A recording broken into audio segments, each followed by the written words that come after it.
மணி நேரமும் உன் காலடியில விழுந்து கிடக்குங்கிற சட்டமா? ஒரு சின்ன வேலை செய்யறதுனால நீங்க எனக்கு வேலைக்காரனாவா போயிடுவீங்க? ஓஹோ நானா? ஆஹா நானா? வாங்க.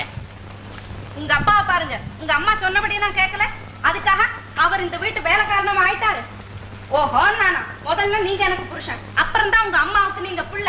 இந்த பாரு, ஓல்டன் எங்க அம்மாவை ரெஃபர் பண்ணி பேசுறது நல்லா இல்ல. நான் உன் இஷ்டப்படி நடப்பேன்னு கனவு கூட காணாத.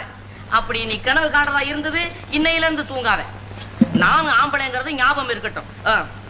ஆம்பளைங்கிறது ஞாபகம்.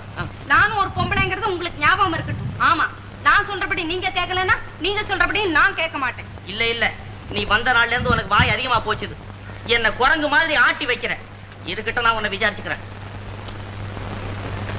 பாத்தியாமா, நீயே பாரு, நான் எவ்வளவு சொன்னேன், என்ன கேட்காதபடி பலாத்காரமா கல்யாணம் பண்ணி வச்சியே. இப்ப பாரு, அவ என்ன கழுத விரட்டுற மாதிரி விரட்டுறான். அவ ஒரு பொம்பளையா? என்னம்மா இது, தலையை சீவுடுன்னு சொன்னான்.